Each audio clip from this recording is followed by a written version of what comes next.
Get ready for Malaysia's boldest ESG podcast, where low-carbon living, the circular economy, and real impact take center stage. Powered by the ESG Association of Malaysia. We bring you bold, inspiring conversations with industry leaders, change makers, and experts to explore how ESG goes beyond compliance. It's about how we live, lead, and invest. From climate action and ethical leadership to sustainable consumption and community well-being, we dive deep into real stories and practical solutions.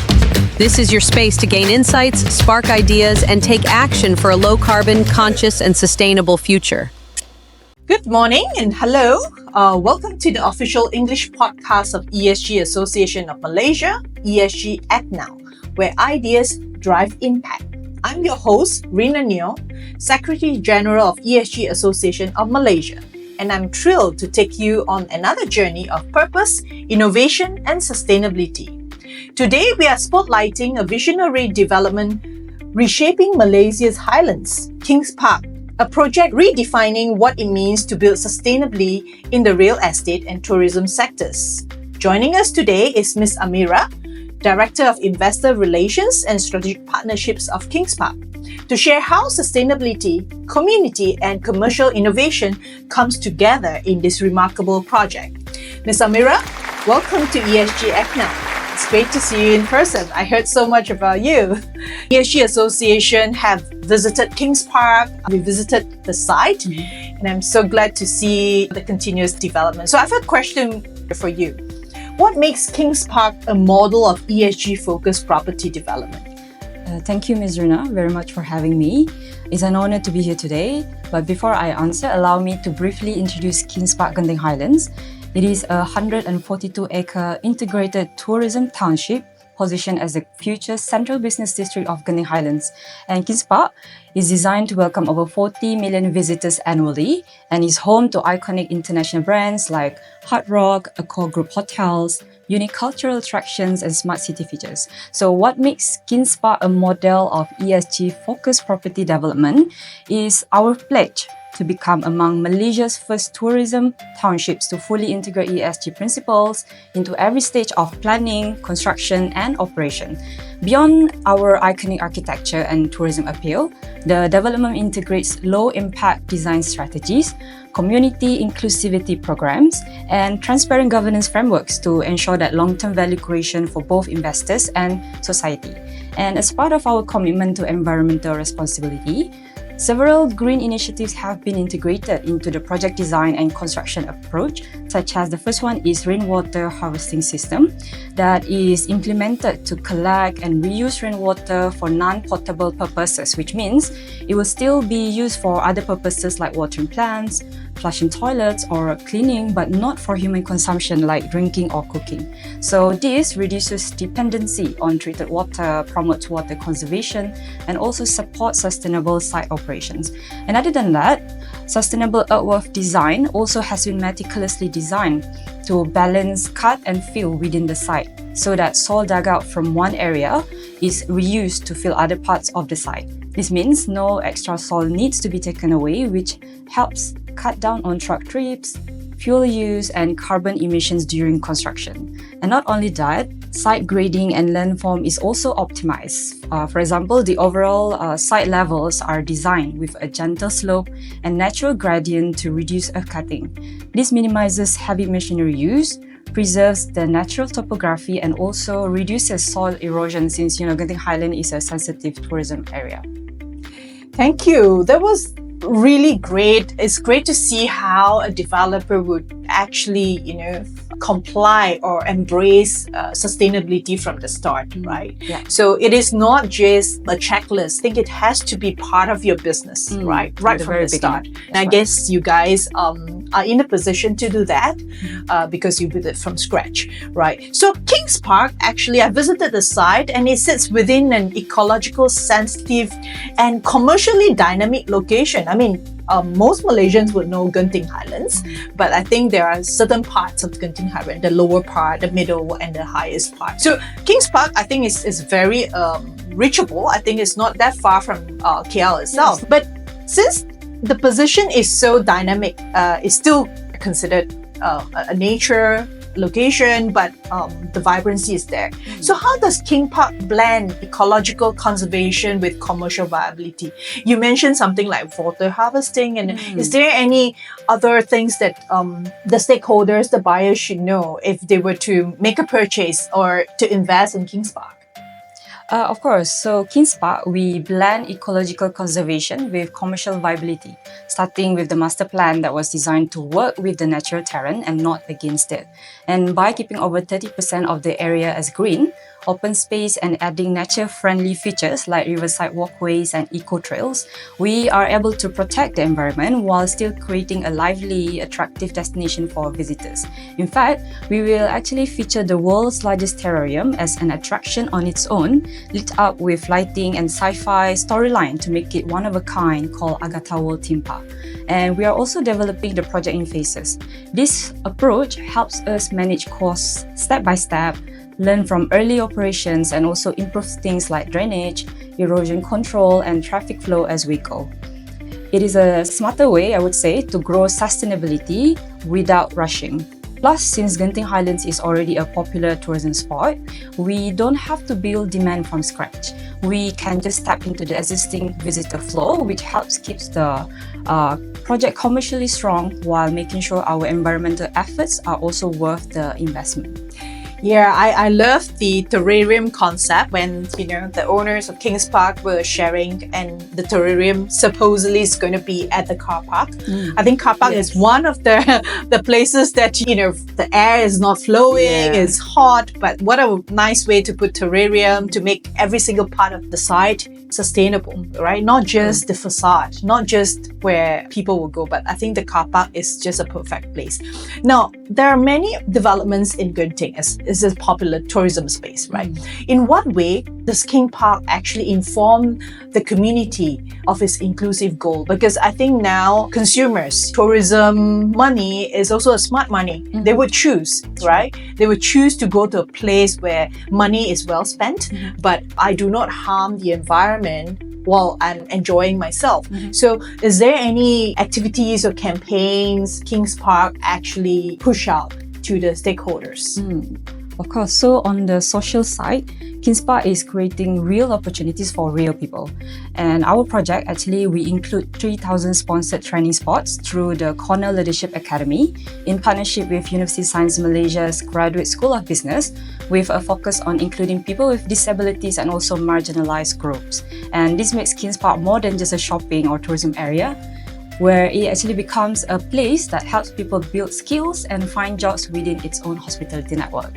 At the same time, the development also include a family lifestyle hub featuring a Sharia-compliant boutique hotel and marketplace with Arabic and Middle Eastern theme.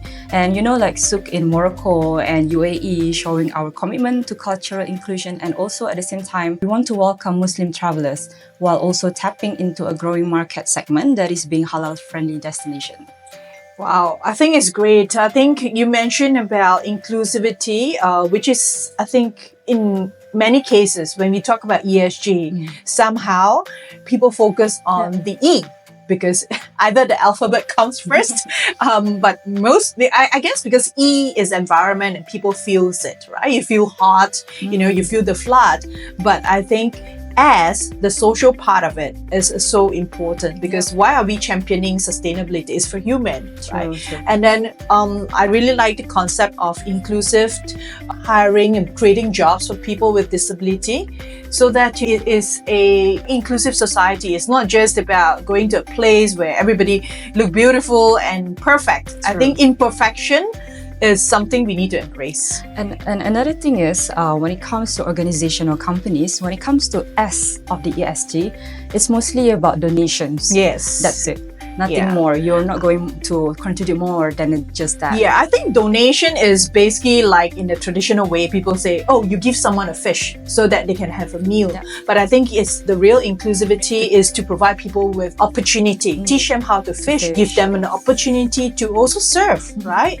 I think most people would, at least I would want to believe that most people like to feel that they're useful, even if they are differently able. They want to serve, they want to make an earnest living. Nobody would would really like to be just sitting there and taking hands out. Because I think as an organization, as a company, to give people and your employees dignity, I think it's the best way you could help. So that's really great. I really hope the other developers or the other companies can learn from how Kings Park is doing it. And you're doing it right from the start. It's not that you do it because it is a compliance thing, right? So large-scale development, I would say that Kings Park is pretty large scale. What I understand, there are different phases. You just shared with me. Next year, 2026 will be your first phase of launch, right? And then there'll be like more phases. Often, large-scale development face tensions. Business is always financial realities. Most people think that in pursuing ESG-oriented development, people are always in a dilemma of making profits and being sustainable. So is there a way Kings Park address it? Financial constraints, ESG, so compliance? Because most of the people feel that, it's going to cost money, right? Is something that's going to drain my financial. But some people think of it as an investment. So how does Kings Park addresses this? That's a great question, and honestly, it's also something that ourselves face. So the biggest challenge, I would say, is really finding the balance between doing what's right for the environment and also at the same time keeping the project financially viable. A lot of ESG features like energy efficient system, rainwater harvesting or sustainable materials come with higher upfront costs. So for us, it's about looking at the long-term picture because this investment pay off over time through lower operating costs, stronger investor confidence and also a better reputation overall. And another challenge is making sure that we can actually measure what we're doing. So it's easy to just say that a project is green, but the key is in tracking the data. So we are building in systems for transparent reporting and third-party verification to make sure our progress is real and also at the same time measurable. And of course, people are at the heart of this. You can have all the policies in place, but if your team and partners don't share the same mindset, it's really hard to make lasting change. And that's why we put a lot of focus on education and collaboration, such as training our staff, working closely with contractors and bringing our ESG goals into every part of the operation. In short, it's not always easy, but we see ESG not as an extra cost, but as an investment in long-term value. This is what will keep Kings Park sustainable, relevant, and also respected for years to come. Wow, I think especially for property developers, it used to be thought of as a very traditional business. Everybody in the supply chain, from the contractors to perhaps investors, most of that is in the past. Not now, but it's not like technology driven. Contractors built it the way they built it, papers and pen, right? But I can see that Kings Park is using a lot of technology, especially in reporting, which is very essential for ESG compliance. Because one of the challenges for ESG is about the data, the reliability of the data. As you know, data can be fabricated. True. The only way you can't is, of course, you have it in blockchain, which Dato also mentioned.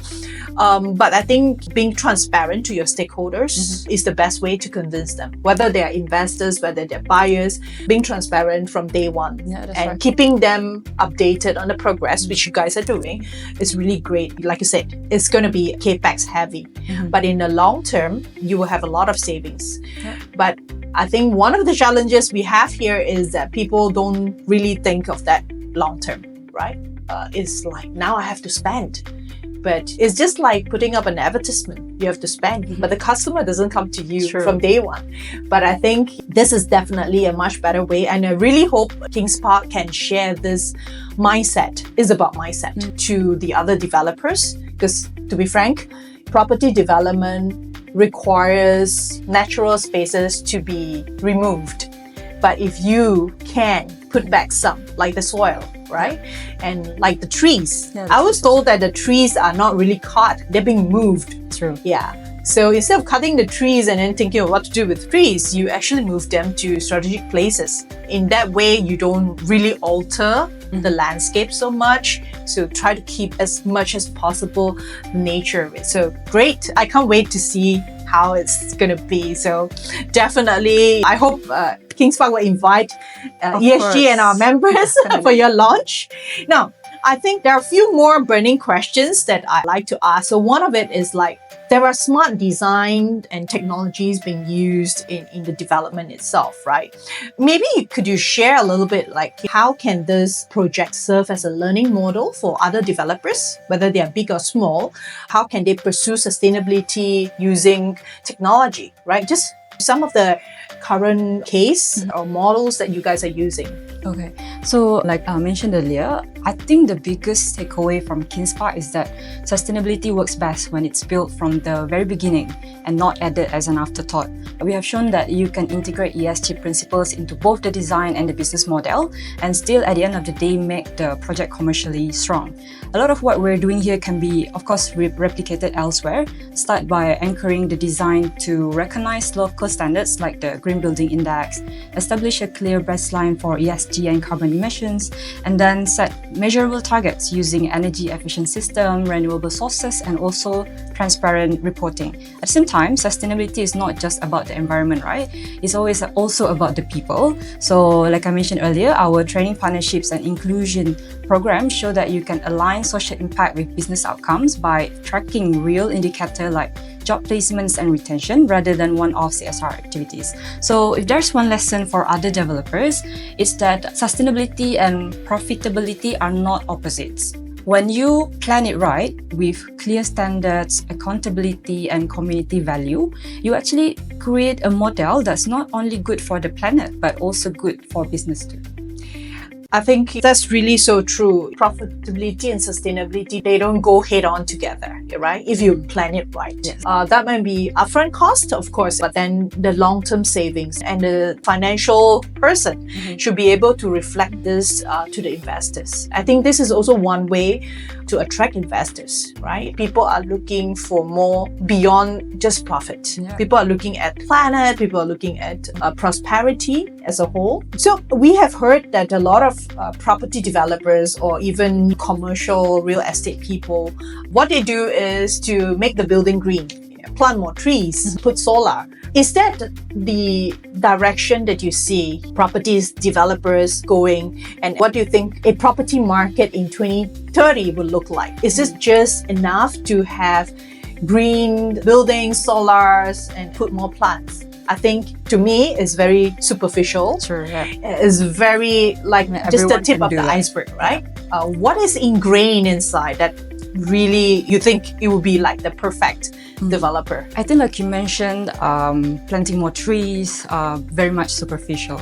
So moving forward to 2030, Malaysia will start to require companies to report their sustainability performance under the new international standards ISSB and guided by Bursa Malaysia and also national frameworks. So by 2030, investors will of course expect this to be the norm, not an extra, including the clear climate action plans and also risk analysis and verified results. So for property projects, success will depend less on what's promised at the design stage and more on proven performance, things like how much energy, water, and waste are actually saved, the use of renewable energy, and whether electric vehicles are part of operations. At the same time, social expectation, of course, also rising. Developments will need to include accessible designs like step-free routes and clear signages, ensure local hiring and training programs are in place, and report their social impact transparently. So projects like KingsPark, which can turn the sustainability promises into measurable, audited outcomes, will definitely stand out, attracting both investors' confidence and also public trust. Thank you so much, Ms. Amirah, for those valuable insights and sharing with us step by step on how KingsPark actually is leading the way in a sustainable development. I really hope this can be sort of like a model for the developers, especially the SME developers. Of course, the really big ones, they probably have been doing it. Maybe some are still not in a very structured way. As you say, previously it was just CSR activities, which is donation, right? Plant more trees. But now I think sustainability is just like a business plan. It has to be part of your business plan. You have a marketing plan, and the sustainability plan should be part of it. It should be intertwined with every division, and not just a standalone report card that everybody have to, pass the exam and that's it. If you can pass the exam, why not excel on it, right? So before we close, we're coming to the end. I wish we have more time, but I'm sure we can have a chat after this. Personally, is there a vision that you'd like to see how property development should be in Malaysia? I think Malaysia, we are blessed with a lot of greens, a lot of nature. Of course, when you fly over Malaysia, you see a lot of palm trees. That is not nature anymore. But personally, how would you see ESG or sustainability can really help to build a more resilient and responsible community in Malaysia? Personally, I always think that Mother Nature can always sustain, but we as the people, we cannot. So we have to do something about it. And I think the future of property development in Malaysia will be shaped by how well we balance growth with responsibility. So for a long time, development was mostly about scale and speed, but now it's more about purpose and resilience. So ESG gives us that framework to think long term, how we design spaces that are not only profitable, but also livable, inclusive, and environmentally sound. I see a future where every township, hotel, or retail hub is designed as part of an ecosystem, one that conserves water and energy, supports local employment, celebrates cultural diversity, and uses technology to improve the quality of life. So in other words, progress that doesn't come out at the planet's expense. If we get this right, Malaysia can lead the region in responsible tourism and sustainable urban growth. In a nutshell, ESG is not just a reporting requirement, it's actually a mindset. And then, when developers adopt that mindset, we start building not just projects, but also communities that can stand the test of time. Wow, that's really great. Property or developers is actually quite a complicated industry, right? To be a property developer, you probably need to deal with many suppliers. And most of the suppliers in Malaysia are SMEs. And because SMEs are not mandated to report, but I think now Scope 3 is out, the property developers have to make sure that the suppliers are also compliant. So I really hope Kings Park can take the lead to educate the smaller suppliers, even to the very small companies, because I think if they start now, they have a better chance of survival because you would not be cut off from the supply chain, right? Thank you so much for that insights, and we really hope Kings Park can be the leader in driving this sustainable development. We hope the launch is successful, and we look forward to going to Kings Park and have a good time. Spending our money, but responsible for the planet as well. Sure. So the world of ESG is, of course, deep, dynamic, and ever evolving. And today we have just scratched the surface. So in our next episode, we will be spotlighting another of our corporate members. If you have any questions or thoughts about ESG, we'll love to hear from you. Your ideas could shape our next episode. So drop us a comment or connect with us on social media because your voice matters in shaping a sustainable future. Until next time, this is Rina Neoh, Secretary General of ESG Association of Malaysia, reminding you to act now for a better tomorrow. Thank you. Thank you, Ms. Amirah. Thank you, Ms. Rina.